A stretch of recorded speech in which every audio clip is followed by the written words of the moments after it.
कहानी की शुरुआत फ्रैंक मॉरिस नाम के एक खूंखार अपराधी से होती है, जिसे अल्काट्राज नाम की एक हाई सिक्योरिटी जेल में भेजा जा रहा था। अल्काट्राज जेल समुद्र के बीच एक आइलैंड पर बनी हुई थी, जहां से आज तक कोई कैदी भाग नहीं पाया था। लेकिन फ्रैंक तो जेल से भागने के लिए ही मशहूर था। वो आज तक कई सारी जेलों से भाग चुका था, लेकिन अल्काट्राज से भागने के बारे में आज तक किसी ने सोचा तक नहीं था। करने की बात तो दूर है। जेल में पहुंचते ही सबसे पहले फ्रैंक की अच्छे से तलाशी ली गई, जिसके बाद उसे उसके सेल में भेज दिया गया, जहां अब उसे अपनी बाकी की जिंदगी काटनी थी। अगले दिन नाश्ते के वक्त फ्रैंक की मुलाकात लिटमस नाम के एक बूढ़े कैदी से हुई, जिसने एक चूहे को अपना पालतू जानवर बना रखा था। लिटमस के साथ अपनी बातचीत के दौरान फ्रैंक की नजर वुल्फ नाम के एक और कैदी पर पड़ी, जो शरेआम उसे छेड़ रहा था। पर फ्रैंक ने उसे नजरअंदाज करते हुए लिटमस के साथ अपनी बातचीत जारी रखी, जिसके थोड़ी देर बाद उसे वार्डन के कमरे में एक ब्रीफिंग के लिए बुलाया गया, जहां वार्डन ने उसे धमकाते हुए कहा कि यहाँ से भागने की कोशिश ना करे, क्योंकि उसके जैसे न जाने कितने आए कितने गए पर कोई भाग नहीं पाया। पर वार्डन के इस भाषण के दौरान ही फ्रैंक ने उसके कमरे से एक नेल कटर चुरा लिया, जो वैसे तो बहुत छोटी चीज थी, पर वो जानता था कि अल्काट्राज जैसी जेल में एक छोटी सी चीज भी बहुत काम आ सकती है। और इसीलिए फ्रैंक ने अपने सेल में वापस आते ही उस नेल कटर को बाइबल के अंदर छुपा दिया। थोड़ी देर बाद एक ग्रुप शावर के दौरान वुल्फ एक बार फिर फ्रैंक के पास आया और उसने दोबारा से उसे छेड़ना शुरू कर दिया। पर इस बार फ्रैंक उसे नजरअंदाज करने के मूड में नहीं था और उसने वुल्फ को पकड़कर पीटना शुरू कर दिया। और उसके इस बर्ताव ने जेल के अंदर उसकी एक रेपुटेशन बना दी, जिसके बाद कोई भी उससे फालतू पंगे नहीं लेता था। धीरे धीरे जेल की लाइब्रेरी फ्रैंक का दूसरा घर बन गई, जहां उसकी मुलाकात जेल के लाइब्रेरियन इंग्लिश से हुई। इंग्लिश को भी अल्काट्राज में उम्र कैद की सजा सुनाई गई थी, जिसके चलते अब इंग्लिश बाहर निकलने की कोई भी इच्छा छोड़कर किताबों में ही अपना मन लगा बैठा था। असल में इंग्लिश और फ्रैंक दोनों को ही हिस्ट्री के ऊपर लिखी हुई किताबें बहुत पसंद थी, जिसके चलते उन दोनों में काफी अच्छी दोस्ती हो गई।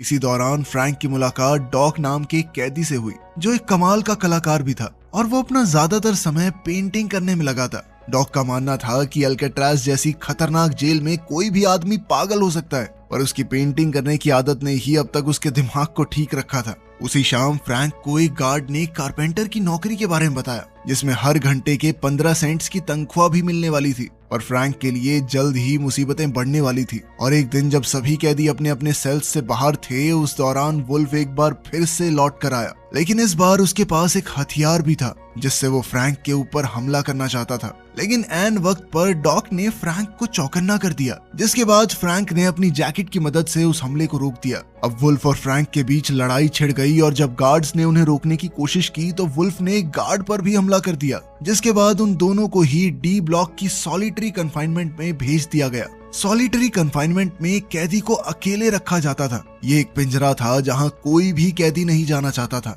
और अब फ्रैंक को इस पिंजरे में सिर्फ अपने आप को बचाने की वजह से जाना पड़ रहा था। इस बात से उसे बहुत गुस्सा आ रहा था। 2 हफ्ते तक उसी पिंजरे में रहने के बाद जब फ्रैंक को आजाद किया गया तो लिटमस ने अपने चूहे के जरिए फ्रैंक को खुश करने के लिए एक वेलकम नोट भेजा। वापस आने के बाद फ्रैंक की अपने पड़ोसी चार्ली से भी दोस्ती हो गई, जो वहां एक बहुत बड़ी चोरी की सजा काट रहा था। और उसने फ्रैंक को बताया कि उसे बॉर्डर क्रॉस करके भागने का बहुत ज्यादा दुख था, क्योंकि उसकी इसी गलती ने उसके जुर्म को और बड़ा बना दिया। अगले दिन वार्डन ने बिना किसी को बताए जेल का दौरा करने का फैसला किया, जिस दौरान उसे एक कैदी के सेल में अपनी तस्वीर दिखाई दी, जो पहले तो उसे बहुत पसंद आई, पर अगले ही सेकंड उसने जेल से डॉक की बनाई हुई सभी पेंटिंग्स को बाहर निकालने का आदेश दिया। और उसके इस फैसले ने डॉक को अंदर से पूरी तरह तोड़ दिया, क्योंकि डॉक सिर्फ अपनी पेंटिंग्स के सहारे ही जिंदा था। वो अपनी बनाई हर एक पेंटिंग से बहुत प्यार करता था। फ्रैंक ने डॉक को लाख बार समझाने की कोशिश की कि कोई बात नहीं भाई, पेंटिंग ही तो थी, अब जीना तो है ना यहाँ पे। लेकिन डॉक इस सदमे से बाहर नहीं आ पा रहा था। और एक दिन शिफ्ट के दौरान डॉक की 3 उंगलियां कट गई, जो कि उसकी वार्डन के खिलाफ एक तरह की बगावत थी। ऐसा होते ही गार्ड्स ने तुरंत ही डॉक्टर्स को बुलाने के लिए मैसेज भेजा, और वहीं दूसरी तरफ फ्रैंक चुपचाप खड़ा होकर सिर्फ डॉक को देख रहा था। उसी रात जब फ्रैंक अपने सेल में बैठा हुआ था तो उसकी नजर वेंट से निकल रहे एक कॉकरोच पर पड़ी, जिसे देखकर फ्रैंक को एहसास हुआ कि शायद ये वेंट बाहर निकलने वाले किसी दरवाजे का रास्ता हो। तभी इंग्लिश ने उसे बताया कि असल में वार्डन ने डॉक की सभी पेंटिंग्स इसलिए बाहर निकलवाई थी क्योंकि उसे अपनी तस्वीर पसंद नहीं आई। अगली बार खाना खाते वक्त फ्रैंक की मुलाकात जॉन और क्लेरेंस नाम के 2 भाइयों से हुई, जिन्होंने उसे एक पिछली जेल की मुलाकात से पहचान लिया था। और अब अपनी बातचीत के दौरान वो लोग अल्काट्राज के बारे में बात कर रहे थे कि कैसे इस जेल से भागना नामुमकिन था, क्योंकि जेल चारों तरफ से पानी से जो घिरी हुई है और अब उनके मुताबिक उन्हें अपनी पूरी जिंदगी यहीं बितानी पड़ेगी। पर उनकी इस बातचीत ने फ्रैंक के दिमाग में एक नए आइडिया का बीज बो दिया और अब फ्रैंक इतिहास बनाना चाहता था। वो इस जेल से भागने वाला पहला इंसान बनना चाहता था। उसी रात फ्रैंक ने वार्डन के कमरे से चुराए हुए नेल कटर की मदद से अपने कमरे की ग्रिल के आसपास मौजूद सीमेंट को खुरेदना शुरू कर दिया और जैसे ही उसे गार्ड्स के पैरों की आवाज आती तो वो उस नेल कटर को बाइबल में छुपाकर उसे पढ़ने का नाटक करने लग जाता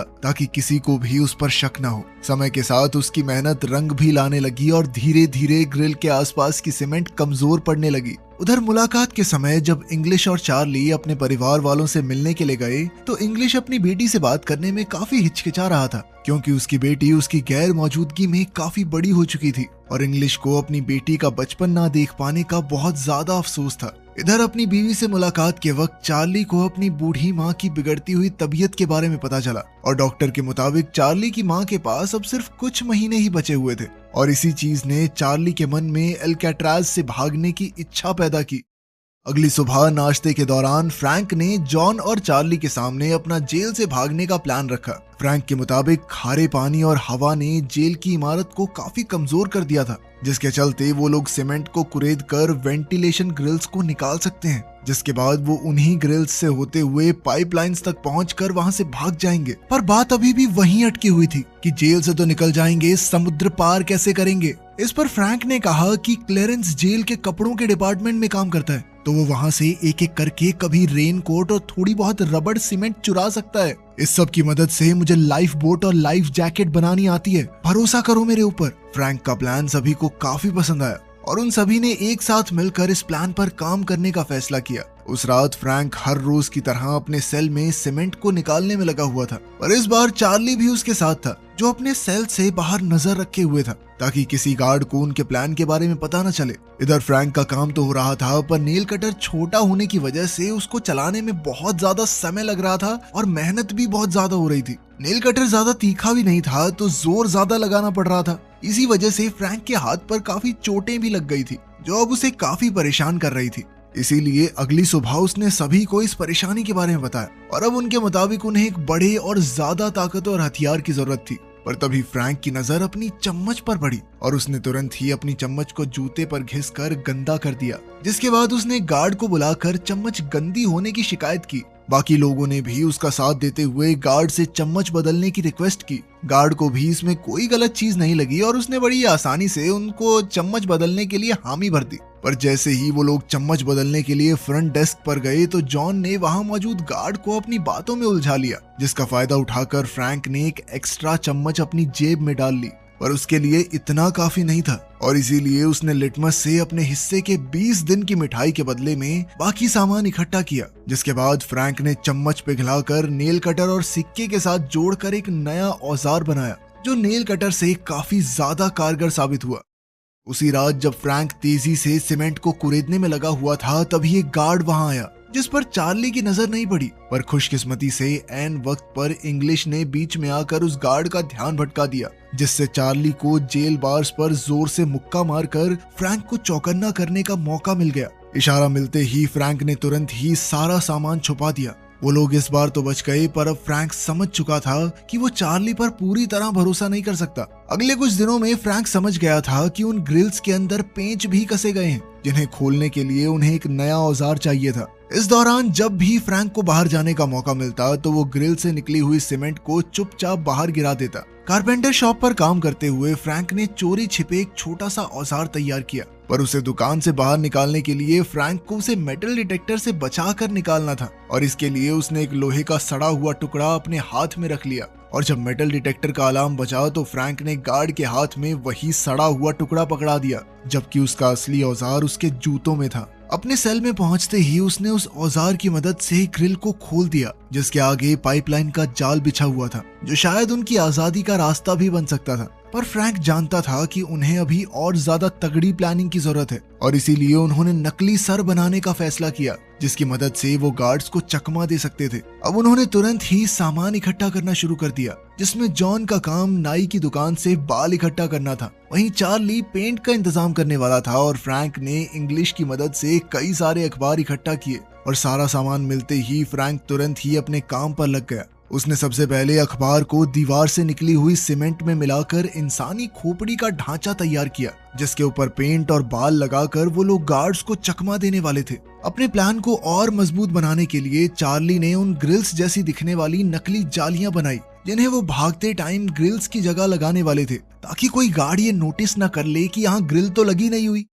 एक रात फ्रैंक ने अकेले ही ऊपर जाने का फैसला किया, जिसके लिए उसने उस नकली खोपड़ी और नकली ग्रिल का इस्तेमाल किया। पर पाइपलाइन से ऊपर पहुंचने के बाद फ्रैंक को एक लोहे का दरवाजा दिखाई दिया, जिस तक वो अकेला नहीं पहुंच सकता था। और ठीक उसी वक्त एक गार्ड सभी सेल्स का राउंड मार रहा था। और जब वो फ्रैंक के सेल के पास पहुंचा तो उसे शक तो हुआ, पर इसके बावजूद भी वो लोग किसी तरह से बच गए। लेकिन अब उन्हें समझ आ गया था कि उनके प्लान में कुछ बदलाव की जरूरत है। अगली सुबह फ्रैंक और चार्ली ने पिछली रात हुए हादसे के बारे में बात की, और तब तक जॉन और क्लेरेंस ने भी अपनी अपनी नकली खोपड़ी बना ली थी, जिसके बाद सभी ने इसी प्लान के साथ आगे बढ़ने का फैसला किया। उसी रात जॉन और चार्ली एक बार फिर से उसी लोहे के दरवाजे के पास गए और एक दूसरे की मदद से वो लोग दरवाजे तक पहुंच गए, जिसे पकड़ते ही उन्हें एहसास हुआ कि वो लोग इस दरवाजे को काट सकते थे, और इसके लिए उन्हें काफी एडवांस टूल्स की जरूरत थी। अगले दिन म्यूजिक क्लास के दौरान चार्ली की नजर एक पुराने पंखे पर पड़ी, जिसे देखते ही उसे लगा कि वो लोग इसका इस्तेमाल एक औजार की तरह कर सकते हैं, और इसीलिए उसने अपने हिस्से की सारी मिठाई के बदले में लिटमस के साथ सौदा कर लिया। अब पंखे को क्लास से बाहर ले जाने के लिए चार्ली ने उसे एक इंस्ट्रूमेंट बॉक्स में डाल दिया, जिसकी मदद से वो लोग आसानी से बाहर आ गए। वो पंखा जैसे ही फ्रैंक के हाथ लगा तो वो तुरंत ही उसे एक औजार बनाने में लग गया, जिसके बाद वो लोग दोबारा उस लोहे के दरवाजे पर गए, और इस बार अपने इस नए औजार की मदद से उन्होंने वो दरवाजा काट दिया। इस बीच उनसे शोर भी काफी हुआ, जिसकी आवाज गार्ड्स तक पहुंची भी, पर गार्ड्स ने ज्यादा ना सोचते हुए उसे नजरअंदाज कर दिया। इधर फ्रैंक और उसके साथियों का रास्ता बन चुका था, जिसके बाद उन्होंने मंगलवार की रात को दुनिया की सबसे सुरक्षित जेल एल्केट्राज से भागने का फैसला किया। पर मंगलवार सुबह नाश्ते के दौरान फ्रैंक ने डॉग की याद में टेबल पर एक फूल रख दिया, जिस पर तुरंत ही वार्डन की नजर पड़ गई, और उसने फ्रैंक को जेल के उसूल याद दिलाते हुए उस फूल को कुचल दिया। वार्डन के इस बर्ताव से सबसे ज्यादा गुस्सा लिटमस को आया, पर जैसे ही वो वार्डन पर हमला करने के लिए आगे बढ़ा तो उसी वक्त अचानक उसे हार्ट अटैक आ गया और वो नीचे गिर पड़ा। थोड़ी देर बाद वार्डन ने अचानक फ्रैंक के सेल की तलाशी ली, पर उसे वहां कुछ भी नहीं मिला, जिसके चलते वो काफी नाराज था, और उसने इसी नाराजगी में चार्ली और फ्रैंक का सेल बदलने का आदेश दे दिया। उधर वुल्फ भी सॉलिटरी कंफाइनमेंट से आजाद हो चुका था, और अब वो दोबारा फ्रैंक पर हमला करने के लिए पूरी तरह से तैयार था। पर जैसे ही वो हमला करने के लिए आगे बढ़ा तो इंग्लिश ने उसे बीच में पकड़ लिया। उस रात फ्रैंक, जॉन, चार्ली और क्लेरेंस ने पाइप में मिलने का फैसला किया, लेकिन फिर ऐन वक्त पर चार्ली काफी ज्यादा घबरा गया और उसने प्लान में शामिल ना होने का फैसला किया। लेकिन बाकी तीनों बिल्कुल अपने प्लान के मुताबिक आगे बढ़ रहे थे, और इधर चार्ली की आंखों के सामने से उसकी आजादी का सपना दूर होता जा रहा था। उधर उस दरवाजे को पार करते हुए फ्रैंक और बाकी लोग छत तक पहुंच गए थे, जहां उन्हें सर्च लाइट्स से बचना था। उधर चार्ली ने भी आखिरकार जेल से भागने का मन बना लिया, जिसके बाद वो पूरी रफ्तार से पाइपलाइन से होता हुआ उस लोहे के दरवाजे तक पहुंचा। पर अब वो अकेला उस दरवाजे को पार नहीं कर सकता था, जिसका मतलब था उसने अपनी आजादी का मौका अपने डर की वजह से गवा दिया।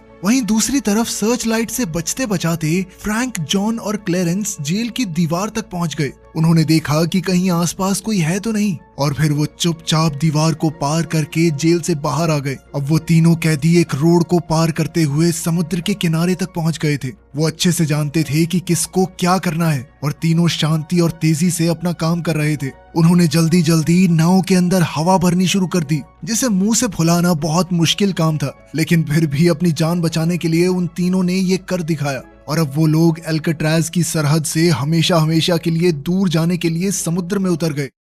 अगली सुबह जब गार्ड्स राउंड पर आए तो शुरुआत में तो उन्हें सब कुछ बिल्कुल नॉर्मल लगा, और फिर उन्होंने देखा कि फ्रैंक अब तक सो रहा था। उन्होंने जैसे ही फ्रैंक के मुंह से चद्दर हटाई तो उनके पैरों तले जमीन खिसक गई, क्योंकि आज उनके साथ कुछ ऐसा हुआ था जिसकी उन्होंने कभी कल्पना तक नहीं की थी। पूरी जेल में ये बात फैल गई कि कुछ कैदी भाग निकले हैं, फ्रैंक ने अपने सर की जगह पर नकली खोपड़ी जो रखी हुई थी। गार्ड्स ने तुरंत ही अलार्म बजा दिया और जल्द ही ये भी पता चला कि 2 और कैदी भी भाग चुके हैं। जल्द ही उन तीनों की खोज शुरू हो गई। उन्हें ढूंढने में नाव के साथ साथ हेलीकॉप्टर तक का इस्तेमाल किया जा रहा था, लेकिन इसके बावजूद भी फ्रैंक, जॉन और क्लेरेंस का कोई सुराग नहीं मिला। और अब कुछ पुलिस वालों को लग रहा था कि शायद वो तीनों समुद्र में डूबकर मर गए होंगे, पर अंदर ही अंदर वार्डन जानता था कि वो बच निकले हैं और दुनिया की सबसे सुरक्षित कही जाने वाली जेल एल्केट्राज को भी तोड़कर भागने में कोई कामयाब हो चुका है। पर वार्डन के सामने जेल की इज्जत बचाने की जिम्मेदारी भी थी, जिसके चलते उसने दुनिया के सामने उन तीनों को मरा हुआ घोषित कर दिया।